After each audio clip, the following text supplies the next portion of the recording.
She didn't lose him because she wasn't enough. She lost him because she needed him to prove she was. She was funny, self-aware, and kind. She had a full life on paper. But the moment she met someone who felt genuinely different, something shifted beneath everything. The excitement curdled into anxiety. Every text was analyzed. Every silence was given meaning. Every moment of warmth was catalogued as evidence that maybe, finally, this was the one who wouldn't leave. He didn't experience her love as love. He experienced it as weight. And he eventually put it down. And she spent months believing the problem was that she'd cared too much, when the real problem was something deeper, harder, and more important than that. That's what this video is about. Not caring too much, that's not the problem.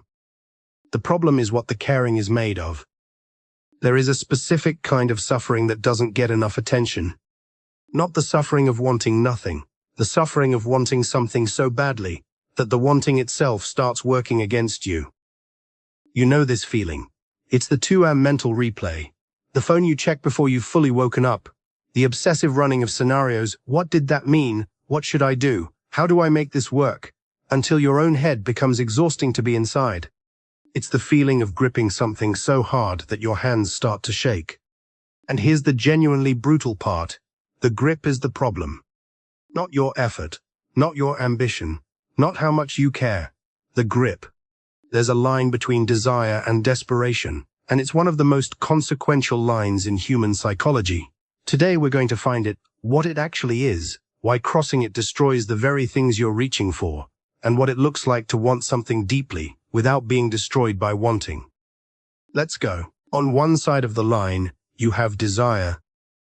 Desire says, I want this. I'm moving toward it. It has energy. It's almost clean. It gets you out of bed. Cross the line, and you have desperation. Desperation says, I need this, and I don't know who I am without it. That word, need, is where everything breaks. The moment something shifts from a want to a need, you stop operating from strength and start operating from scarcity. Scarcity changes everything, how you think, how you make decisions, and, crucially, how you come across to everyone around you. Here's how it leaks. It's the slight over-explanation in the job interview. The answer was good at word 15 and kept going until word 60. The laugh that was half a second too eager. The way you mentioned your qualifications one more time than necessary. Not because it was strategic, but because the silence felt dangerous. It's the text you sent, not because it was the right move, but because doing nothing felt unbearable. It's the way you stopped saying what you actually thought, in the relationship, in the meeting, in the conversation, and started saying what you calculated they wanted to hear. Not dishonesty. Worse, the erasure of yourself in real time. Here's what makes this particularly painful. The people on the other end of your desperation rarely name it. They don't say you seem desperate. They say I'm not sure this is the right fit. They say I need more time. They create distance without understanding why. But the reason is consistent across contexts, cultures, and situations. Desperation feels like pressure. And when humans feel pressure, they move away from the source. Not because they're cruel, because they're wired for it. The invisible frequency you were broadcasting, the one that said, I need this to survive, was received exactly as sent, and it pushed away the very thing you needed most. Let's get into the mechanics of this. Not the motivational version, the real one. When you want something intensely and are uncertain about getting it, your brain registers that uncertainty is a threat. Your nervous system shifts into a low-grade stress response, and that response does something specific to your cognition. It narrows it. Researchers call this cognitive tunneling. Under threat, your brain locks onto the threat and filters out almost everything else.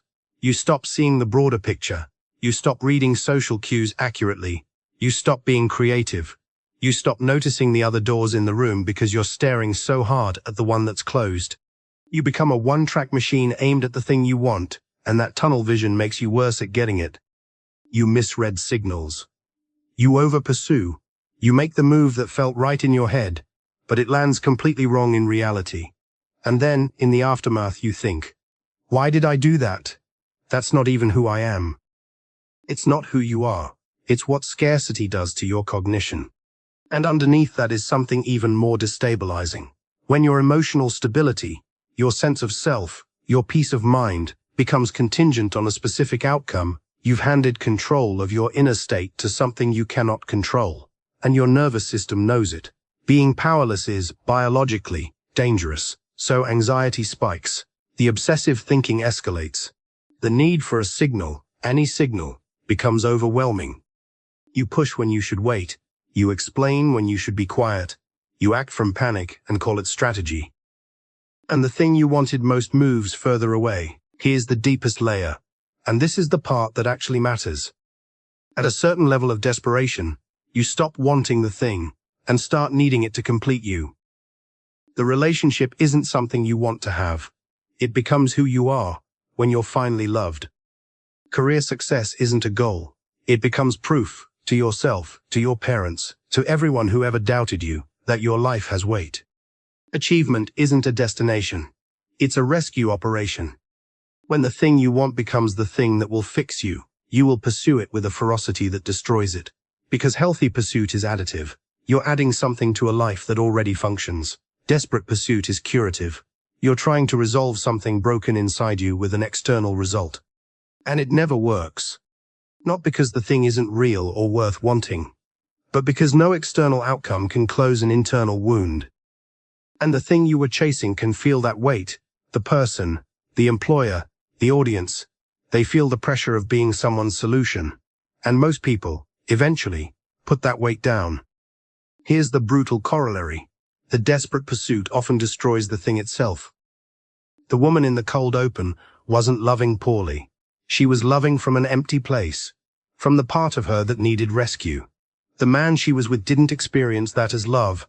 He experienced it as a responsibility he hadn't agreed to carry. The person who needed the promotion so badly that every conversation about it was laced with anxiety was read, unconsciously, unfairly, but consistently, as less capable than someone who wanted it and seemed settled regardless. People in power make gut decisions, and a person who needs an outcome registers as scarcity. People don't invest in scarcity. They invest in people who look like they'll be fine either way. The creative whose video broke through, who then started making every subsequent video under the pressure of this, has to work again. You can see it in the work. It gets tighter, safer, more calculated, less alive. The audience can't name what changed, but they can feel it. And they drift. The pattern is identical across every context. Desperation signals deficit. Deficit repels the very thing you're chasing. Here's where people get confused. They hear all of this and think, so I'm supposed to stop caring? Pretend I don't want it? No, that's not detachment. That's suppression wearing a costume. You still want it desperately? You've just added a layer of performance on top. And that performance is more exhausting than the desperation, and somehow even more obvious. Real detachment isn't about wanting less. It's about wanting differently. It's the difference between holding something and gripping it. You can hold something with full investment, real care, and genuine desire, and still have your hands open enough that if it moves, you let it move. Not because you don't care, because you trust yourself to survive either outcome. That's it. That's the whole shift. Not indifference. Trust in your own survivability. And here's the paradox that keeps showing up in behavioral research. The moment you stop needing a specific outcome, your behavior changes in ways that make that outcome more likely. You become more present, more grounded. You stop performing and start being. You stop chasing and start attracting. It's not a spiritual principle. It's just what a regulated nervous system looks like in action. When you're not running on cortisol, you make better decisions. You read situations accurately. You come across as someone it's safe to be around. And people, employers, partners, audiences, are drawn to that almost gravitationally. Not because it's charismatic, because it signals, this person is okay. Being around them won't require me to manage their emotional state. We move toward what feels safe. We move away from what feels like pressure. This is why just be confident is true and completely useless as advice. Confidence isn't a performance. It's a byproduct. It comes from having a stable relationship with yourself that doesn't depend on external validation to function. You can't fake that. You have to build it. So, How? Not in abstractions, in practice. First, find the secondary belief. Desperate attachment is never really about the surface thing. Underneath every crushing need for a specific outcome, there is a belief about what not getting it would mean about you. It's not about the person. It's, if they don't want me, it proves I'm not lovable. It's not about the job. It's, if I don't get this, it means I'm not good enough. It's not about the body, or the achievement, or the milestone. It's, this is the thing that will make me okay to finally be. Find that sentence. Write it down. Say it out loud. Because until you can see the belief, you can't interrogate it. And the interrogation matters. Is that actually true? Is one person's disinterest actual evidence of your unlovability? Is one rejection actual evidence of your inadequacy? It isn't, but your brain is treating it like it is. And that treatment is driving the desperation more than the actual outcome ever could. Second, separate your effort from the outcome. This sounds simple. It takes sustained practice. Your effort is yours. You control it completely. The outcome involves other people, timing, and variables you cannot see or manage. You can do everything right and still not get the result. This happens all the time. And when it does, your brain, if you haven't made this separation, will interpret it as a failure of effort, which becomes a failure of self. The shift is, I will put in the best effort I'm capable of. The outcome is not mine to control. My value does not change with the result. That's not a one-time thought. It's a practice. You'll have to return to it, especially when the outcome you wanted doesn't materialize, especially when it hurts. Third, build a life big enough that one thing can't collapse it. Desperation thrives when one thing means everything. One person is your entire romantic hope. One opportunity is your entire professional future. One outcome is carrying the full weight of your self-worth. The antidote isn't indifference to the thing you want. It's investing in multiple genuine sources of meaning, identity, and connection, so you're not asking any single outcome to carry a weight it was never designed to hold. This is practical, not philosophical. Other relationships that are real, work that matters outside this one goal, a sense of yourself that exists independent of any specific result. When the grip loosens, it's usually because life got bigger, not because you wanted less. Fourth, learn to tolerate uncertainty without acting on it. This is the hardest one. When you're waiting, when the person hasn't responded, the decision hasn't been made, and the result is still unclear, the urge to do something is nearly unbearable. Send the follow-up. Ask for feedback. Apply again. Anything to break the not knowing. Sometimes those actions are right, but often they're driven by anxiety, not strategy, by the inability to sit with uncertainty, not by a genuine read of the situation. Notice when you're about to act from anxiety. Pause. Give it a window, an hour, a day. Ask, is this strategic, or is this panic? Over time, the window gets longer. Tolerance builds. You become someone who can want something intensely and still wait, still breathe, still trust the process, without needing to force the uncertainty to collapse. That capacity, to hold desire without immediately acting on it, is one of the most practically useful things you can develop. Here is the hardest part. When you find yourself gripping something this hard, when you notice the tightness, the compulsive checking, the obsessive running of scenarios, it's worth asking a harder question than how do I want this less? Ask, what am I actually afraid of losing here? The answer is almost never the surface thing. It's what the surface thing represents. And what it represents is almost always something you believe you lack inside yourself. The person you're gripping doesn't just represent someone you care about.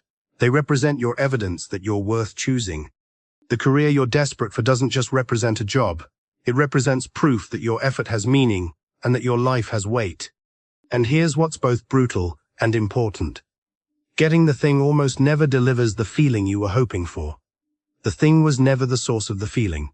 The deficit was always internal. An external win fills it, sometimes for an afternoon, sometimes for a season, and then the quiet comes back, and you're reaching again, with the same grip, for the next thing. This isn't a condemnation. This is how almost all humans work. We outsource our inner deficits to outer objectives.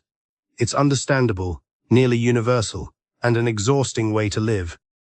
The path out is not to stop wanting things. It's to stop asking the things you want to be your proof of worth.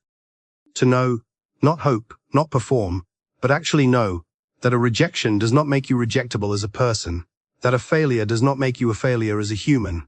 Whatever comes, you will still be standing. Knowing is hard to build.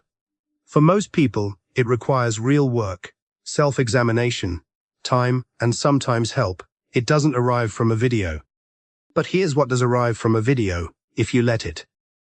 The moment you catch yourself in a desperate grip, the tightness in the chest, the hand reaching for the phone for the 4th time in an hour, you have a choice, not to shame yourself for it, but to ask, what am I actually afraid this outcome would mean about me?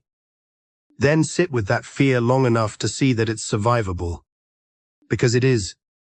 You've survived every hard thing so far. The loss of people, the failure of plans, the version of yourself you thought you couldn't live without becoming. You survived all of it, and you're here, watching a video about wanting things. Which means you'll survive this outcome, to whatever it is.